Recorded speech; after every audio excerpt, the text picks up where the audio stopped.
This Week in 40K.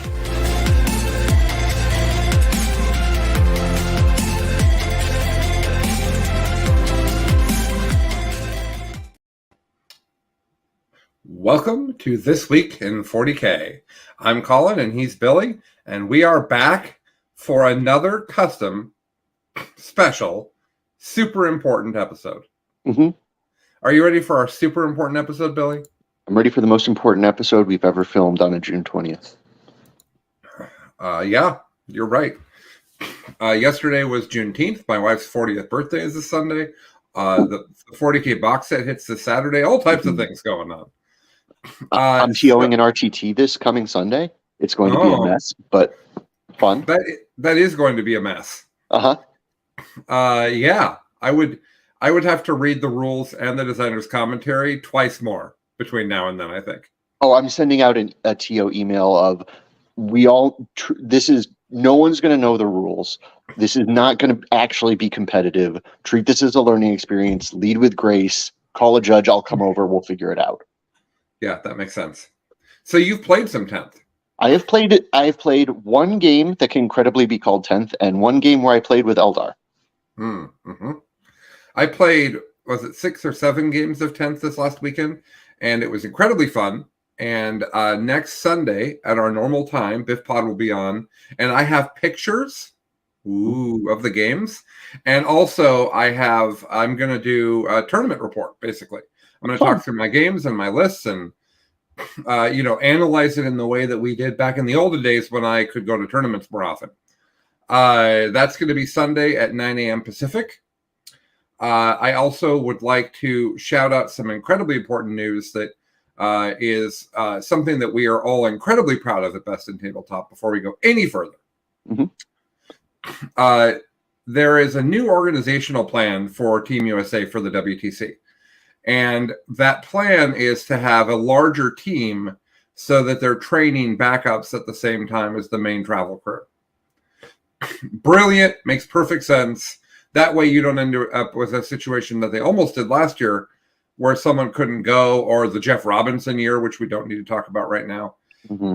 But yeah, so the team has expanded, and we are incredibly and unbelievably proud that all 3 members of Best in Faction TNG are on Team USA. Mm-hmm. Lucas, Nicholas Olson Johnson, Tyler Bortel, 3 of the nicest young men in the history of men. These guys, when I met them, were 20, and not just a little bit older, but Lucas and Tyler were 20 when I met them, which is of course 7 minutes ago. No, it's several years ago now. And they were so enthusiastic to meet me and so hyper hyped for 40K.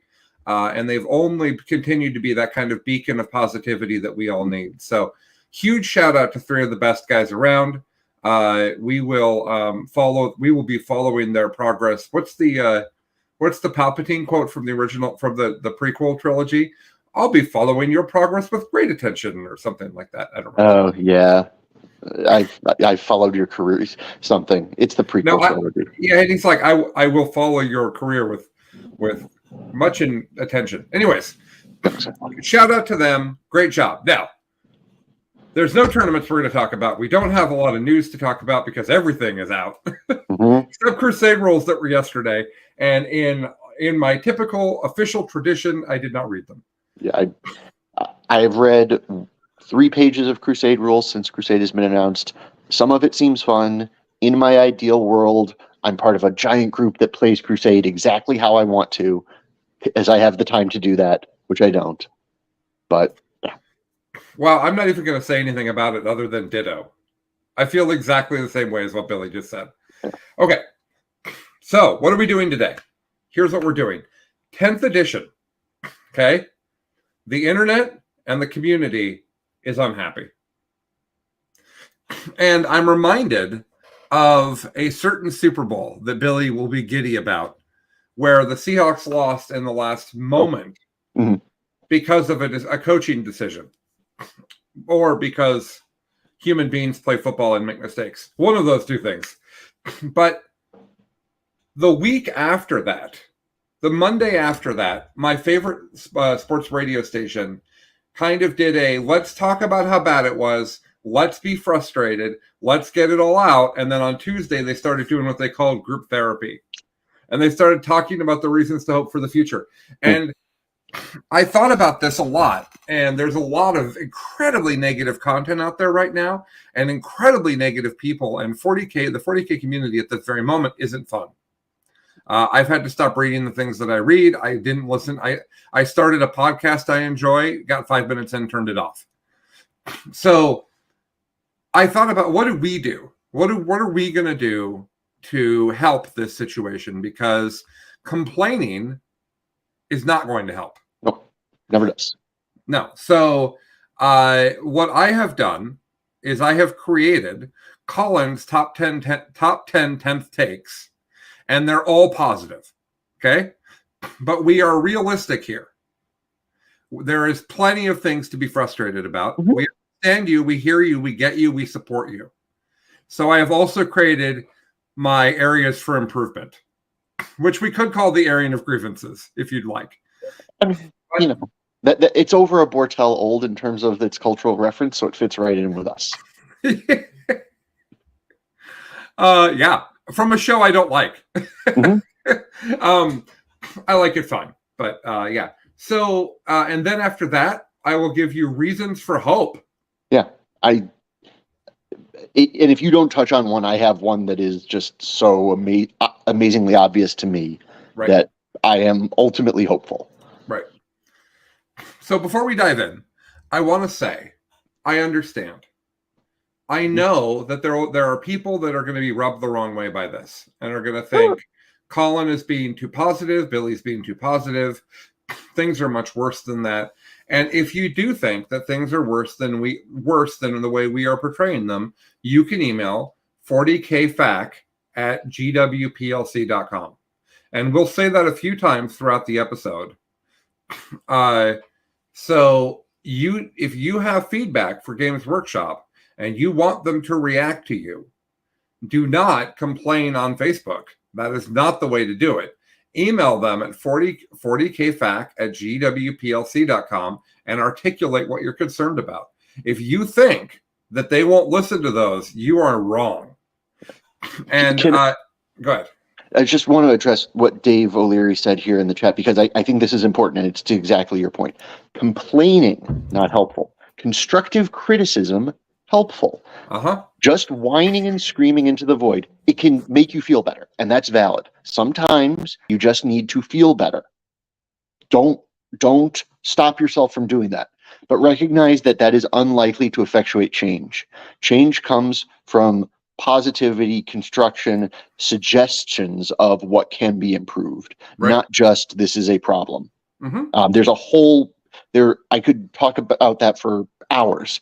Yep. And that's the distinction: complaining versus constructive criticism. Yeah, and one of the things I say to my kids all the time, dads have this have the 4 or 5 quotes that they won't stop saying, and one of mine is the only problem we can't fix is the one we don't know about. Right. Okay. And that doesn't mean that I want the kids to come in and complain to me every time something goes wrong. That's not what that means.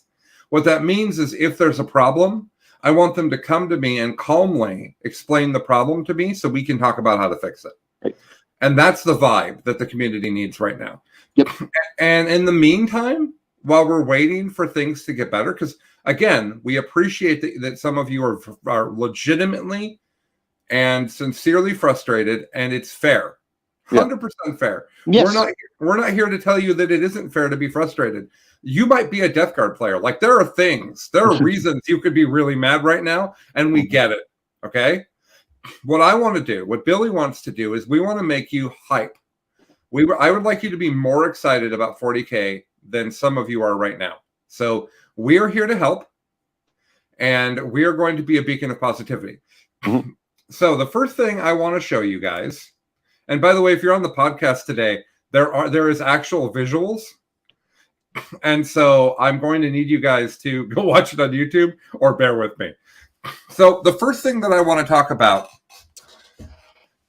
yes, Jason says a solid paragraph is better than a 10-page manifesto. That has never been more true than if you're providing feedback to someone and you would like them to legitimately make a change. If you're petitioning your local city government to put a stoplight out, 10 pages might be necessary. But for GW to make a change, that's different. Okay. So yesterday, our wonderful, amazing friends, sometimes I think of them as our sister network, because I was so involved in the very, very, very, very beginning, and I just love those guys so much. So Art of War did a tier list for 10th edition. And Nick and Sigler did it. Two of the, I think, smartest, most engaged people in 40K, or at least Richard Sigler's really smart. I don't know. No, I'm kidding. Sorry, Nick, who's never going to hear this.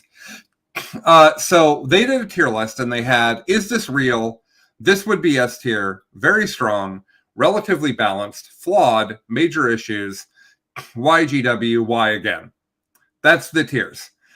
And for those that can't see it, Craftworld Eldar is the is this real tier, and then there's Thousand Suns, Ultramarines, Custodes, Gene Stealer Cult. I can't actually see all the emblems now. There's a Knights in there. I think it's Deathwatch. It's the third one over that I have a trouble figuring out. Is that CSM or is that 8-bound or Word Bearers? No, Anyways. World Eaters are down. Anyway, yeah. Go watch Art of War. It's a very good video. Yeah, it's an incredibly good video. The point I want to make is not where is what on this, even though, honestly, I've played a bunch and I've been watching bat reps and talking to people, and it just looks right. Mm-hmm. I do enjoy that Harlequins are mentioned as flawed.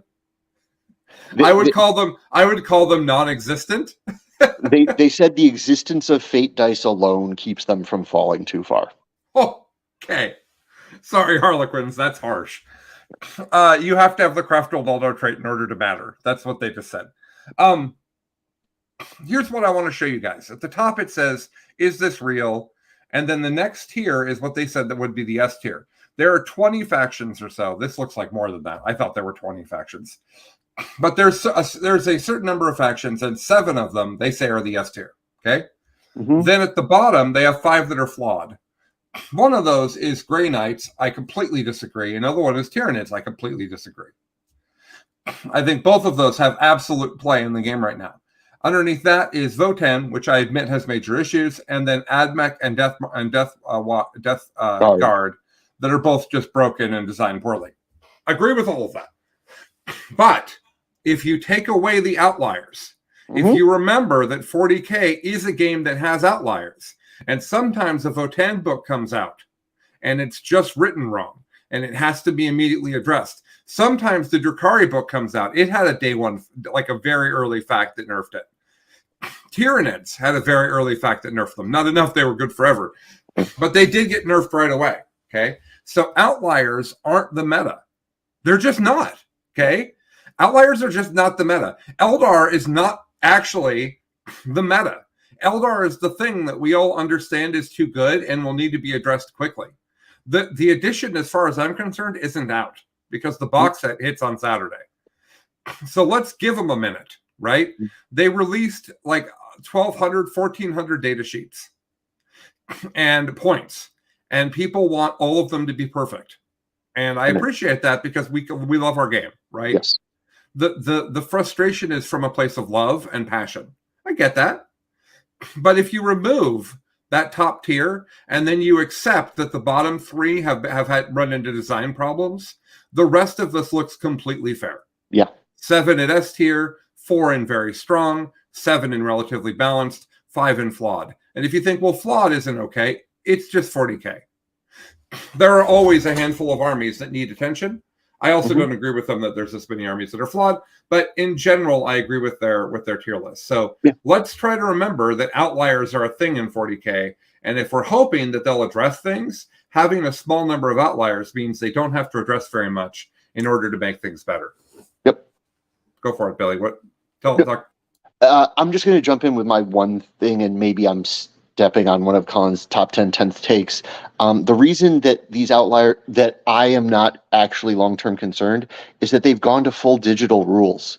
They can just change it. I'm not going to pretend that I know exactly where you would change Eldar specifically to make them not just I picked up 6 dice and I told my opponent his army was dead, which is what happened yesterday. But they can, and I guarantee you they will, because Yes, it's going to happen. It's a matter of when, not if. And we know how now too. And you're not going to have to pay for it. And it's all going to be digitally updated. And that's amazing. Colin, you're muted. I am, and there's some people that probably think the show is better that way, but I'm back. No one. Someone. Eldari is literally just the bloody wraith out there, meaning not exactly. We'll talk about that. Yeah. You're about 40%, 50% the way to my take on that. So, okay. So the meta, a little bit of a mess. The game, a little bit frustrating for a lot of people. Some people's armies are just jacked, like Harlequins, Votan, Admech, Death Guard. We get all of that, okay? But I played 7 games of 40K this weekend, which is a lot of 40K. It is. I played Tyranids into Thousand Suns. I played Genestealer Cult into Thousand Suns. I played Genestealer Cult into Tau. No, Necrons. I played Drukhari into CSM. I played Eldar into Knights. And Eldar into Big Bugs. Thank you. And then my final game was Eldar into CSM. Was Eldar down 300 points with nothing that does devastating wounds into CSM. And that was a really, really fun game.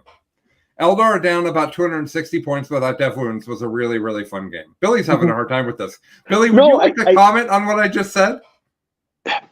What I will say that I think is constructive of that is I am hopeful of that, because one of my concerns with Eldar, as a player who enjoys playing Eldar, is that if the things that need to get nerfed, I'm concerned about what the book ends up looking like from a play perspective on the Eldari side, and the fact that that you were able to do what you did and had a good time, that gives me hope.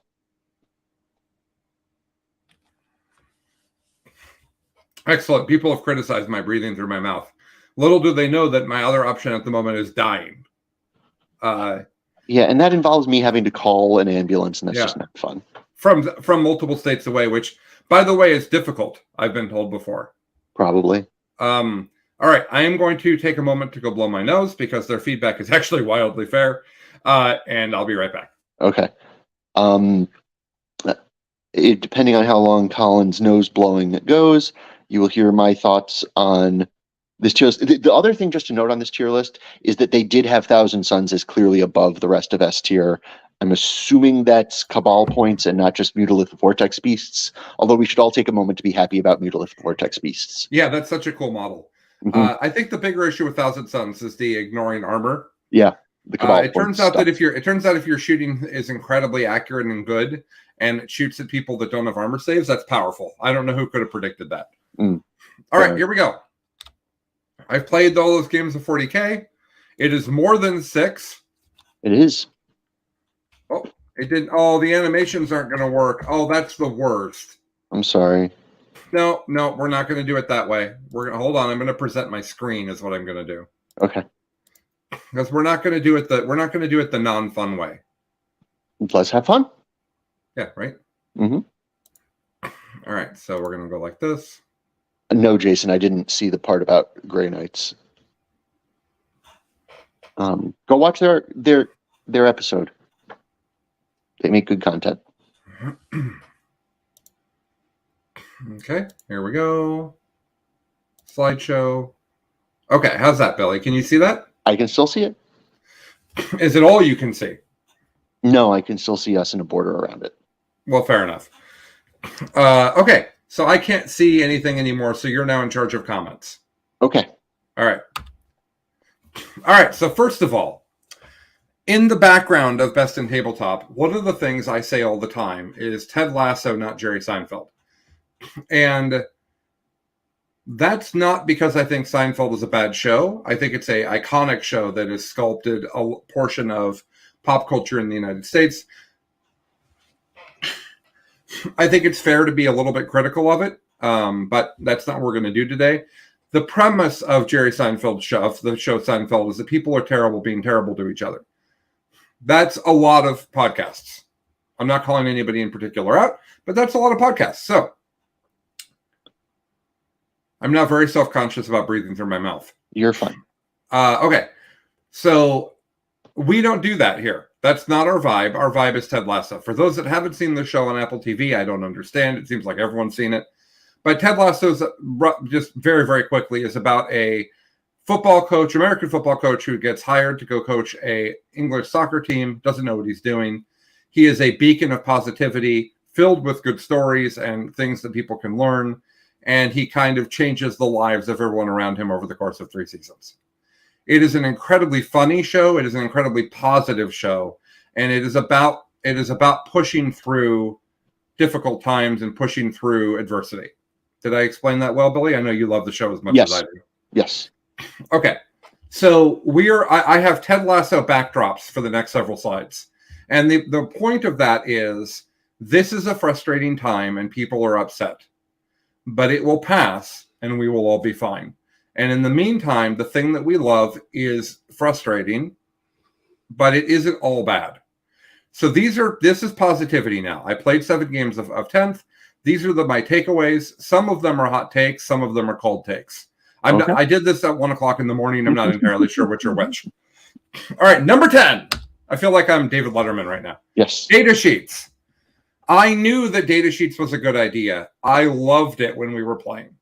First of all, if you want to print them, you don't actually need the back. No. Second of all, Chuck took screenshots of the ones he was using and put them in a several page document that he could just, like a couple pieces of paper that he could just flip through. Yeah. My armies were alphabetized. Sorry, everybody else.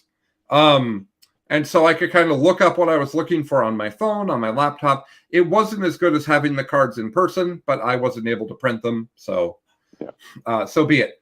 But the cards were incredibly easy. And when I had a question about what Abaddon did, Chuck handed me Abaddon's card and I read it. Right. There is nothing in the history of 40K that is a better experience than that for learning your rules and helping your opponent learn their rules as well. Period. End of story. Mm-hmm. Completely love them. So after I share each take, you then get to respond, Bill. I completely agree, and the fact that they're all digital is why we're not going to live in bad times for longer than we need to. Yep. That easily could have said digital data sheets, because we've been asking for digital rules for a long time, and then we got them and no one seemed to be happy about it. Like, it's great, but like, we've been asking for it for a long time, and when it happened, people are like, but my army is simplified.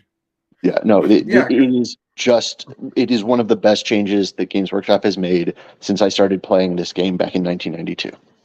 Yeah. Okay. Oh, that was interesting. There we go.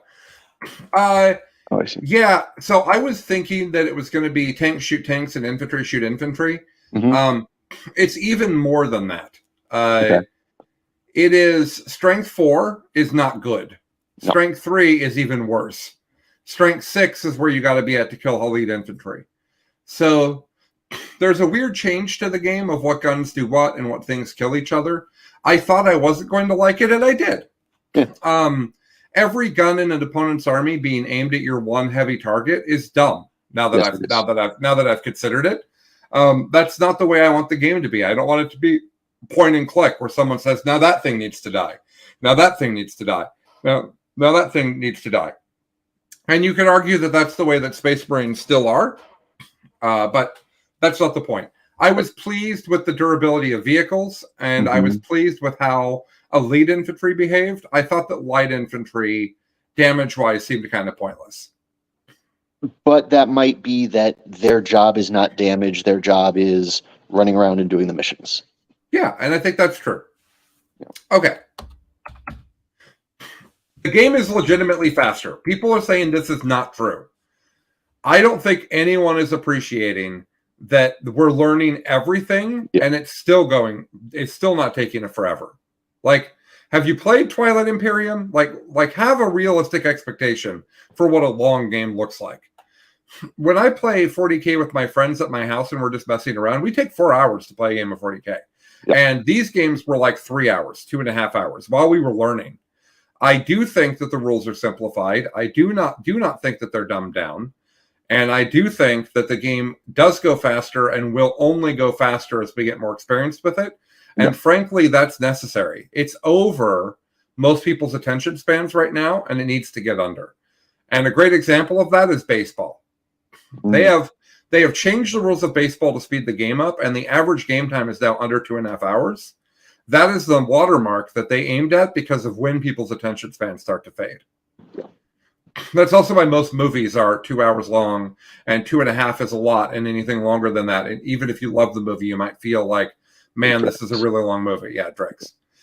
So that's my number 8. Faster. Yeah. Let's go. And the other reason that that's wonderful is that give it 2 months, your tournaments get to start at 10 a.m. and end at 7 p.m. because we could probably shave some time off of rounds. Yep. It is the literal best mission pack. Mm-hmm. I played, I played AOS at the beginning of, right before 8th edition came out. I played 8th edition competitively. I played 9th edition competitively. I've played every one of those mission packs. The ITC one, the Games Workshop one, WTCs, all the different packs. This is literally the best mission pack. Yeah. The deployments are good. I still think Dawn of War is a mess, but nobody's going to change that for me. So I'm just accepting that.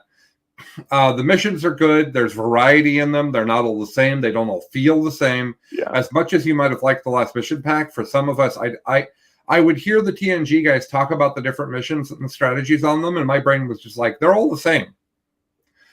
You hold things, you push your opponent back, you score points. This is different than that. There are the cards for secondaries I actually think are fine. I do mention them again in our areas for improvement, just as a teaser. But yeah, it is. It's the best. It's fun. It's legitimately fun, and there's stuff in there that needs fixing. That's fine. We got plenty of time for that, and we haven't seen the actual GT packet either. Yeah, we just know what these missions are like. So I was blown away by how much I enjoyed the missions. I also enjoyed it's the beginning of your turn, and here's some new objectives that you didn't know you were going to need to do this turn. Is great because it pivots you away from, I've been spending the last 10 minutes while my opponent takes their turn, figuring out how exactly I'm going to do damage to them. Yeah, no, it's gonna, as we really dive in, it's going to have a lot of follow-on ramifications. Like, your army needs to be able, like, they introduced actions in the last edition, and I think by the end of the edition, people were pretty much off having just like a random action monkey unless they had the 30 points extra. It was just back to killing and surviving. I think that because of the way that tactical objectives work and the amount of points you can get because of them, this is the most they've pushed us towards, hey, having a random unit that can just sort of be in a place really fast is really good.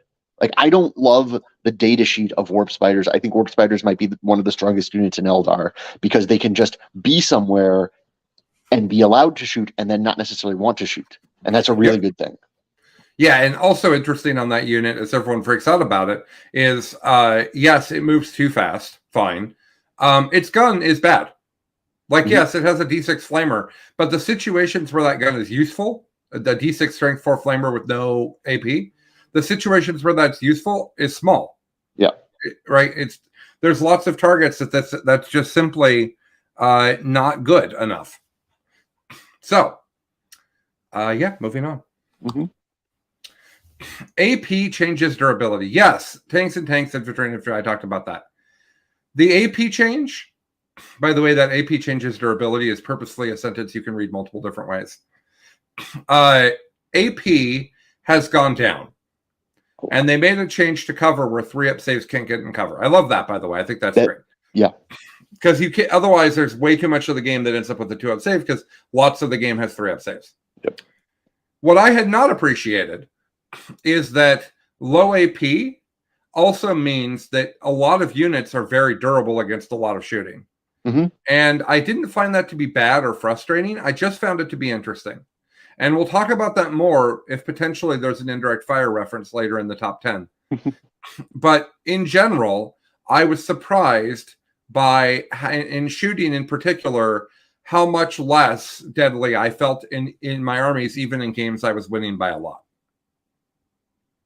Yeah, you basically need AP 3 or even 4 to meaningfully feel like what shooting felt like in ninth. And there's such little volume of that quality of shots. And that's a good thing. There, you should have quality shots or you should have volume shots. There should be trade-offs because trade-offs breed decisions, and decisions are ultimately in general fun. Yeah. Has anybody had any good comments about our first 5? Not really. Okay, great. They're just agreeing that games go faster. DB agrees that games go faster. Enhancements enhance the game. I hated how character design ended up being at the end of ninth. We started off in 8th with people, you get 1 warlord trait and 1 relic, and anything more than that is expensive. Then we moved to the time where Space Marines had so many things that they had taken pregame that it was literally confusing as they told you about all of them. Mm-hmm. Then we moved to warlord traits and relics cost CP that you can't afford. Right. But don't worry, we've also given you upgrades to your units that cost points. Right. That's a mess. It is. And I wanted it to be better, and I wanted it to go away. And I said on this show that I don't want to pay CP for relics or warlord traits. I want all of that. All the 4 or 5 different ways to buff a character. I want all of them to be in one system, and they are. Mm-hmm. They're all the same thing. People can only have one of them, mm-hmm. which stops the ridiculous overpowered characters that have stacked too many warlord traits. I love it. There aren't enough of them. I think that's fair feedback. Yep. 4 per army does feel a little bland. I get it. In Eldar, it's very clear which ones are the clear winners. In Tyranids, it's very clear which one are the clear winners.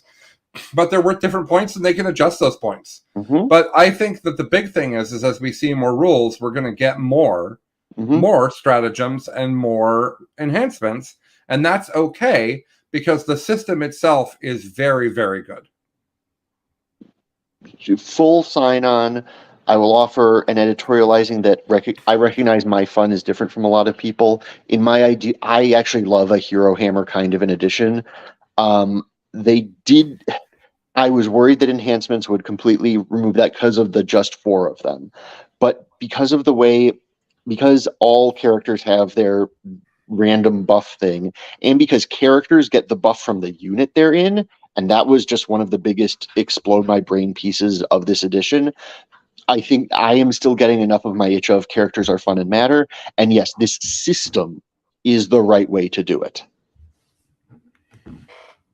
Okay, we're in agreement. Yep. You haven't disagreed with anything yet. No, you have. How about this? How about this one? Well, the way you're going to have to explain it because I agree with how I think you're going to explain it. Number 4, I like power level, and I'm not sorry. Fight me. Don't actually fight me. We're all friends here. Mm-hmm. Okay. This one you got to bear with me on. All right. First of all, when I say I like power level, I mean I like points for units that include war gear, where you're just picking what size you want the unit to be, and there's fixed sizes that unit can be. I think this is the single change that I've seen the most complaining about. Is that fair, Billy? Yes. Okay. This or Eldar, but yeah. Yeah. Oh, fair. So, but they're not on this list because this is a positive list. I think that we are shocked. We are in a state of shock, and we are not actually thinking clearly. There is an amount of fiddly that existed before that was not actually strategically valuable. Yes, having a blaster pistol on your Archon might come up in 1 game or 2 games at a tournament for its 5 points. But I would argue that those 5 points didn't actually matter. And if you had been at 2005 or 1995, it would not have significantly changed the outcome of the game. Had you been at 2100? Yes, because you would have had a whole nother unit, or you would have converted a basic unit into a heavy weapon unit, right? I argue that while we're shocked, that none of that was actually a good use of our time. All of the fiddling with war gear points and having 7 guys versus 8 guys was actually complicated and difficult for your opponent, especially the variable unit sizes. Yeah. Right. So, and it was also weird. They had their players buying boxes of 6 dudes to make a squad of Yeah. 8. Yeah. Um,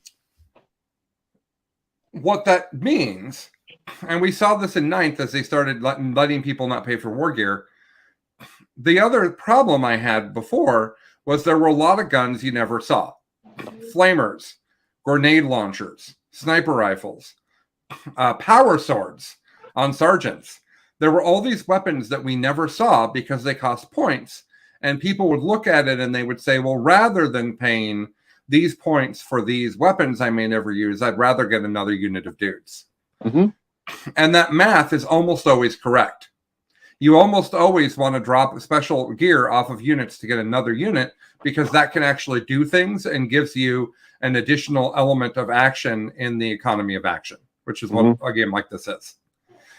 So while I think we're all shocked and we've lost some of the gears and wheels and dials we can turn, I think that it is an improvement.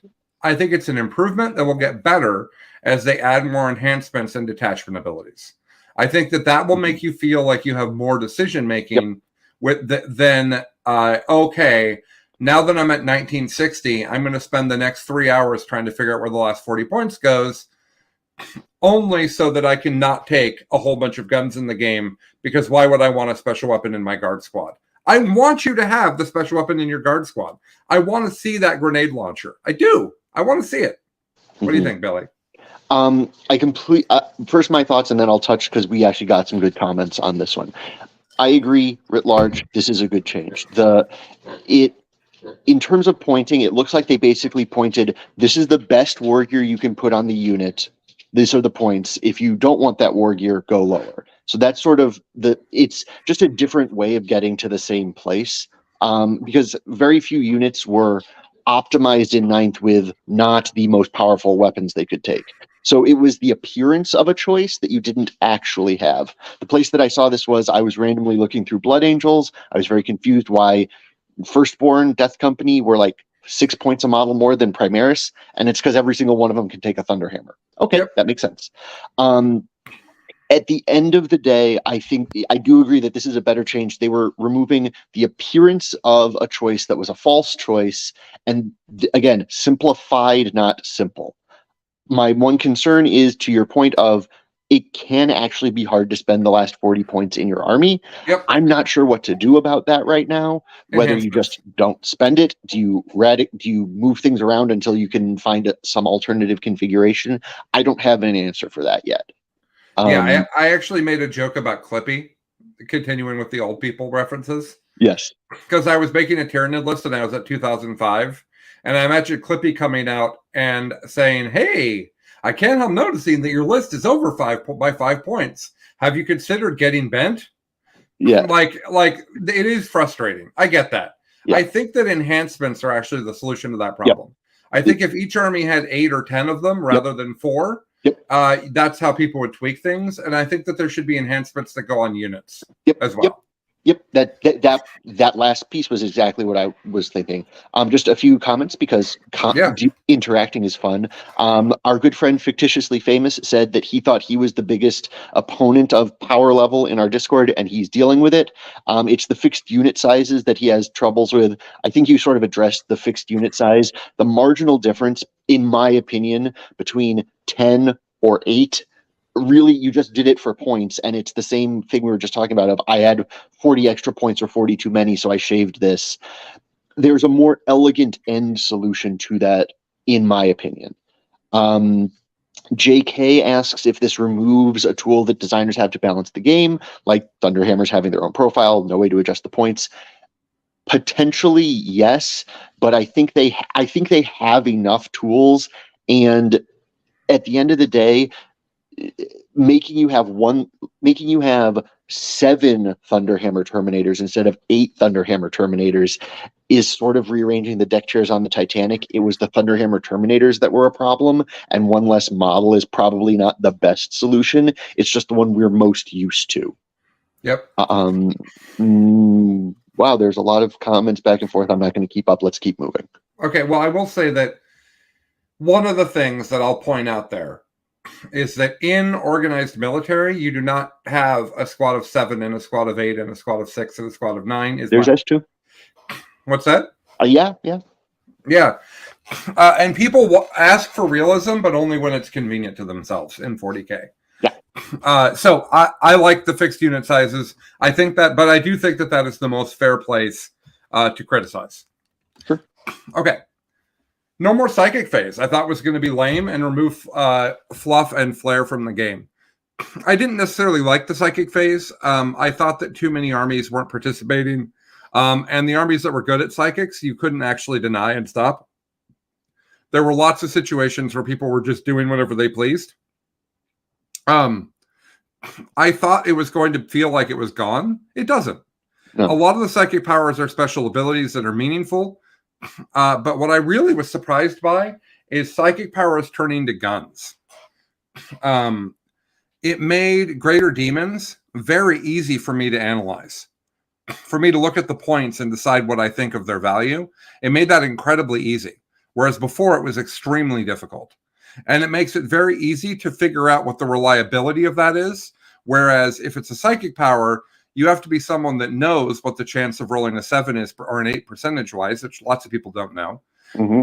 And then you have to decide, if I get that power 3/4 of the time, is it worth it? Yep. I don't think any of that's necessarily good for the game. I think just having the ability, the units that are psychers have abilities, and then having buffs to psychic powers so that they feel different is great. Yep. I'm all for it. Yeah, so my thoughts here, the thing that I love the most about it is that the powers are assigned to the phase in which they make sense to be used.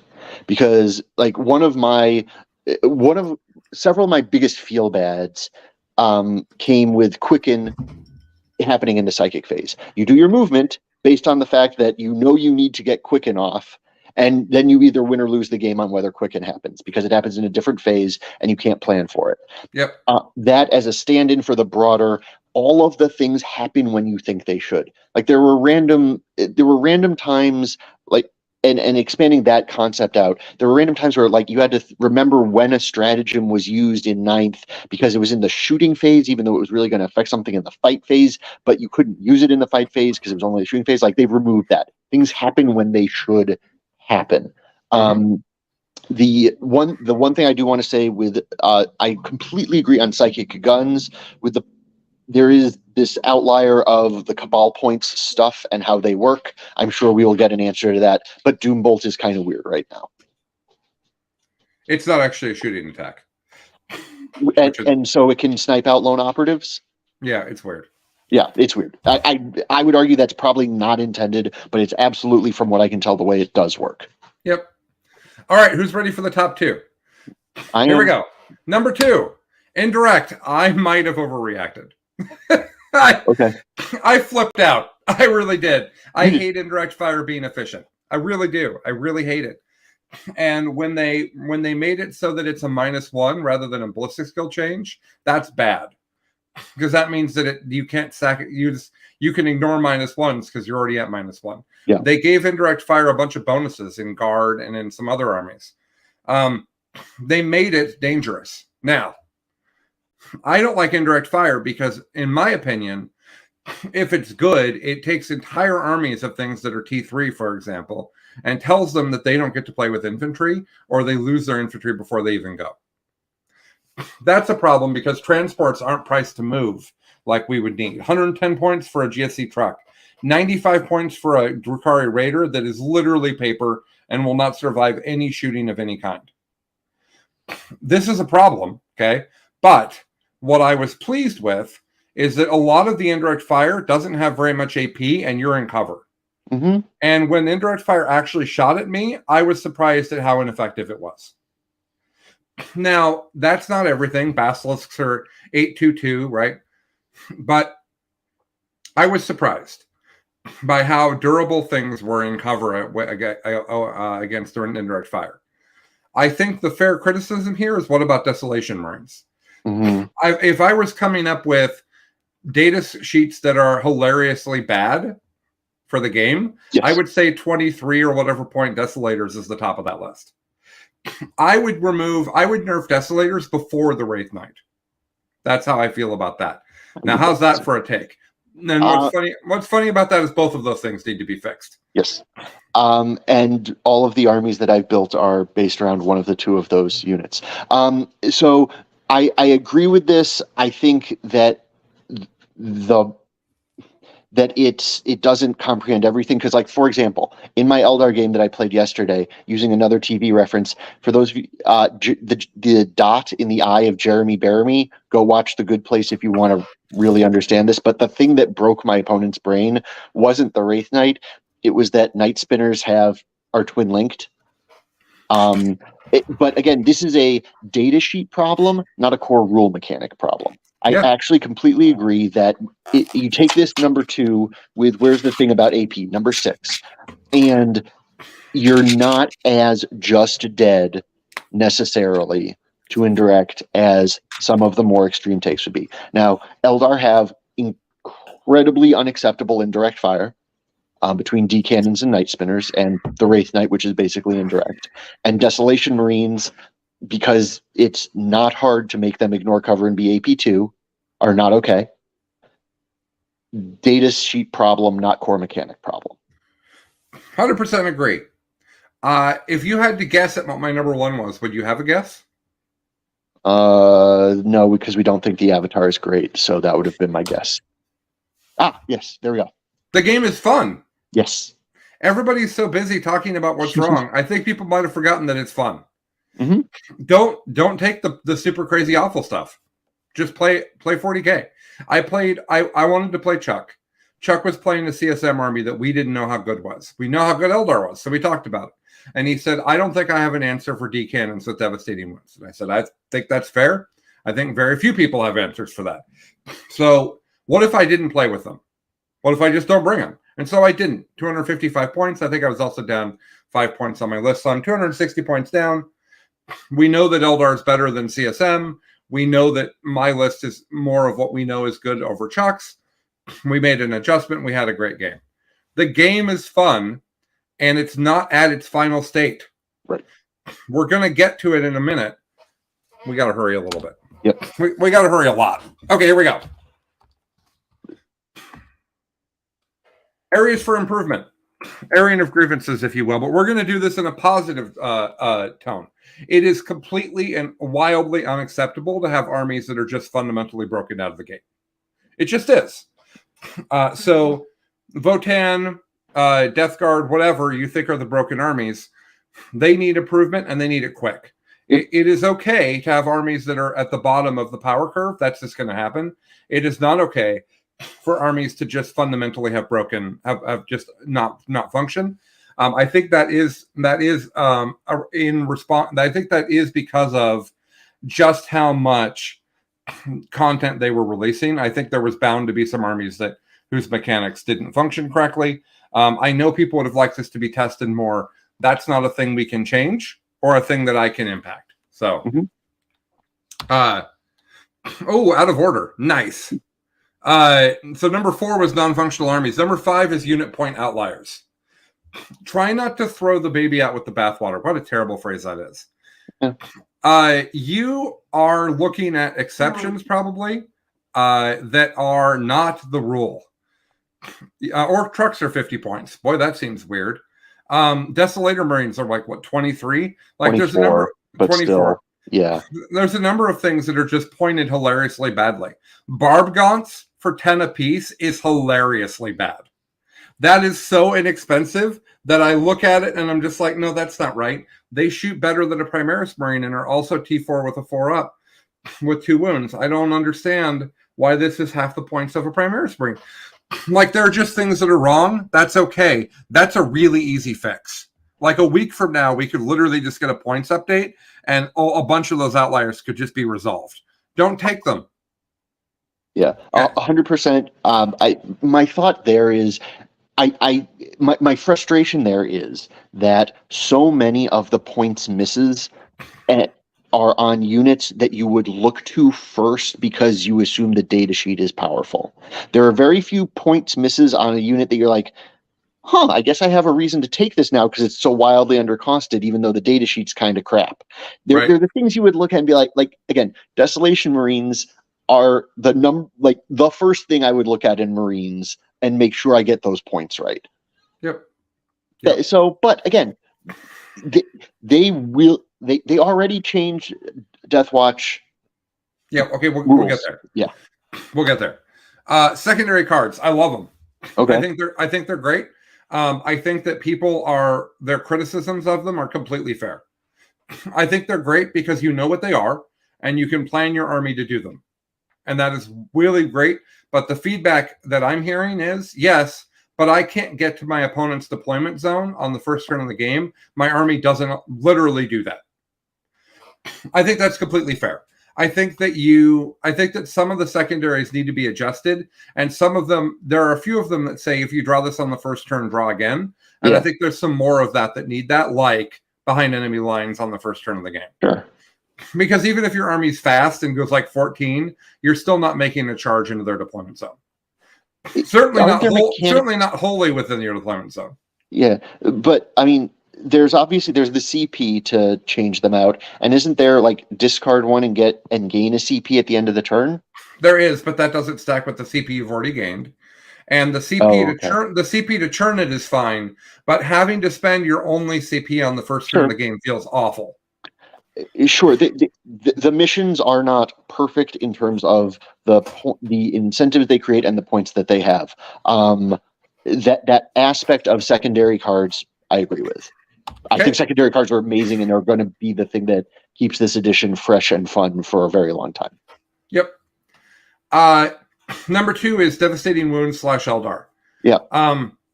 I don't know that Eldar is broken without Devastating Wounds. No, I think it's perfectly fine. I think it's actually perfectly fine. I think that there are things that are undercosted, but I also think that there are some significant problems with the army, which is my number 1. And it's not just unique to them, so you guys will see that in just a second. But I think there are some massive mistakes and errors in the way they design the Craft World army, and as a result, about 50% of the data sheets in Eldar you will not see, and that's bad. And as an Eldar player, I absolutely hate that. Just hate it. But the big problem is Devastating Wounds because they gave it to an army that just gets to decide it has 6s. Mm-hmm. D-cannons are indirect. That means they can shoot something and spam mortals on it, and you can do nothing to stop it. The Wraith Knight is undercosted at 370 points because of how wildly not okay towering is, which could have been on this list. Mm-hmm. That knight can see whatever it wants to shoot, and it can spam mortal wounds at that. I played the Wraith Knight without fate dice, and it's awful trash that no one should take. Okay? Yeah. It has not enough shots for its points.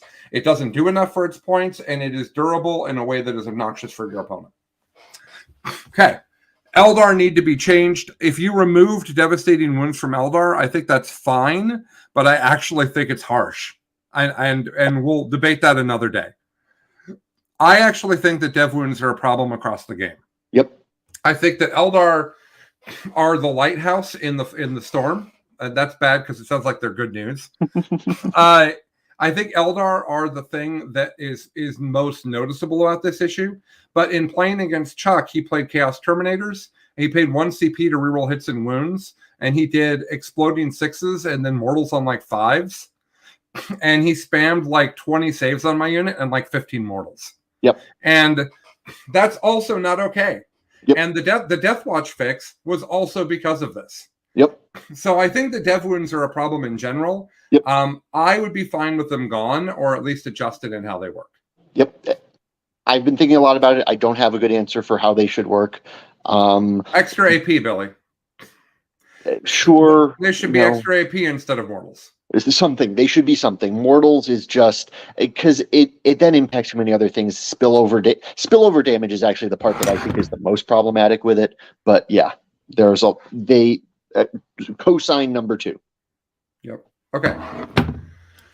Number 1, Colin's biggest area for improvement, and the thing that he is the most upset about is close combat is borked. Yeah. I love close combat. It's bad. Overwatch is wildly not okay. I was going to have that be its own point, but I like the concept of the Overwatch because I think the game needed to be more interactive during your opponent's turn, and it's not. I mean, and it is, and that's great. But because close combat has to get to you, that means you get to shoot them, and there's too many fate dice giving sixes, sisters getting sixes, full rerolls from Marines or from Chaos. There's too much efficiency to be okay with being able to Overwatch it. So what happens is my unit of Gene Stealers with the Patriarch that's trying to go in and charge gets shot. The Monolith rolls sixes, gets D3 additional hits on those shots because Overwatch, and kills 5 Gene Stealers. Mm-hmm. Completely negating the offensive power of the unit that's about to charge into a thing that is going to get killed by. Witches, right? And part of the problem here is that T3 close combat armies are just designed awful. Yeah. Eldar close combat sheets are a mess that doesn't do anything. Correct. There's no damage in there. Drukhari is the same way. I played a game of Drukhari. Now, there's probably smart people out there that are going to make a Drukhari list. I don't know if Anthony's working on this in a back room.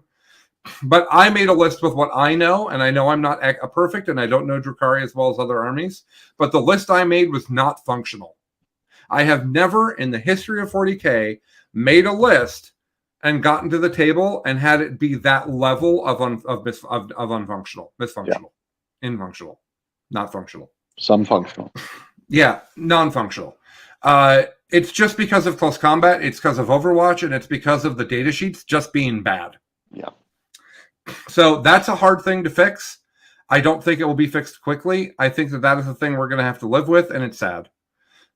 Okay, moving right along. Finally, we're going to end the show with our reasons for optimism. Okay? Mm-hmm. Number 1, it is easier to be optimistic. I'm sorry, it just is. Being negative and upset about the game right now isn't helping you in your life. Nope. If you are so frustrated that you can't get past it, write a respectful, that does not include vulgarity or meanness, email to Games Workshop, and that is what you've done. Send them an email twice a week if that's what you want to do, but make action against the thing you're upset about rather than just being upset and getting other people upset. Memes are funny, but if the whole community is negative memes, the community becomes negative. We're looking at you, League of Legends community. That's a little bit of a slight because that's why I stopped playing League of Legends. So it's easier to be positive. The J curve. People may not remember when we talked about this on other shows, but the J curve is a concept in business, but lots of other areas as well. Imagine a curve chart where you start off flat and then you curve down as things get worse, and then it curves back up and passes where you were originally and goes above it. Mm-hmm. I don't think that this is a step back from 9th edition, but I think there's plenty of step backs in it from 9th edition. And so I think that we are in the worst part of the J curve. We're at the bottom of that curve where for a lot of people, the game is not as fun as it was before. Their army's broken. The points are broken. They don't like the mechanics. They don't like points, whatever. But the reality is 9th wasn't going to get better. They had designed themselves into a corner, a power corner. I'm going to go a few minutes long here, Billy. I don't know if you need to. Okay. I'm good. Yeah. I think that the need to change. So since we're going to go a few minutes longer, I'm not some big golf fan, and I don't want to talk about whether or not Tiger Woods is a good person. But the story for Tiger Woods is he was winning a lot, but not everything. And he took a year to redesign his swing. And at the beginning of that, he was a worse golfer than he was before.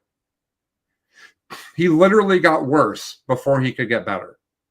And the reality is they had designed themselves into a corner, and this is what has to happen.